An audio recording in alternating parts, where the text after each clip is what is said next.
We're opening up a case file today from the archives of Christopher Elliott and his incredible team at Elliott Advocacy. And let me tell you, these are the best consumer advocates in the business. And this story, well, it shows exactly why. It all started with one number. $3,228. That was the price tag on 2 hotel rooms for a family trip to New Orleans. The man who booked them, William Farrar, is a retired attorney. So you'd think he'd be the last person to get caught in an online trap, right? And then this word appeared. It just showed up in an email, moments after he paid. This one word would hold his money hostage for 7 very, very long months. And here's what's so frustrating. Mr. Farrar really thought he was doing everything by the book. He'd heard all the horror stories about those third-party sites, so he was trying to book directly with the hotel. He searched for it by name, clicked the first link, thinking, okay, this is it. He was trying to be careful. But just seconds after the payment went through, the confirmation email landed in his inbox. And it wasn't from Hyatt. Nope, it was from a company called Getaroom, which is a part of Priceline. And there it was, that word, non-refundable. It's like the rules just switched the moment they had his money. And this kicked off a grueling 7-month fight to get his money back. Farrar acted right away, but it felt like he was running into one brick wall after another.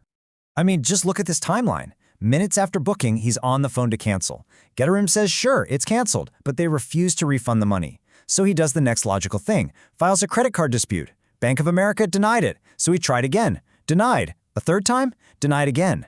For 7 months, he got nowhere.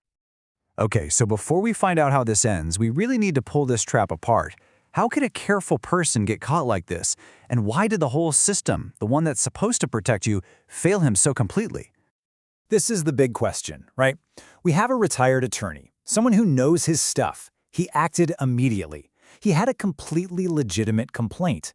The whole credit card dispute process should have worked for him. So what went wrong? And here it is, the trap, laid out right in front of us. Getaroom sent 2 totally contradictory messages. The first one says, clear as day, the rooms are refundable.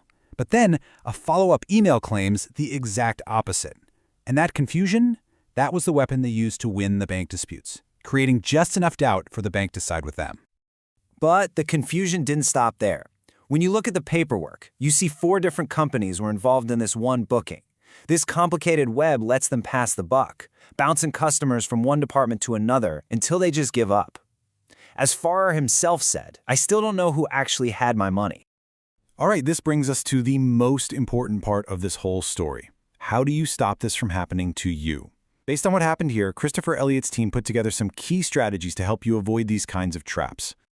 Okay, listen up, because this is what you need to remember. First, always check the URL in your browser. Are you on the hotel's real site or somewhere else? Second, screenshot everything, every single step. If Farrar had a screenshot of that refundable page, this would have been over much sooner. Third, pay attention to who is actually charging your card. And finally, the easiest defense of all, whenever you can, just book directly. So after 7 months of fighting and getting nowhere, William Farrar was out of options. But he made one last move, and it's the one that changed everything. He reached out to the consumer advocacy team at Elliott Advocacy. And that's all it took. One email from a respected advocate.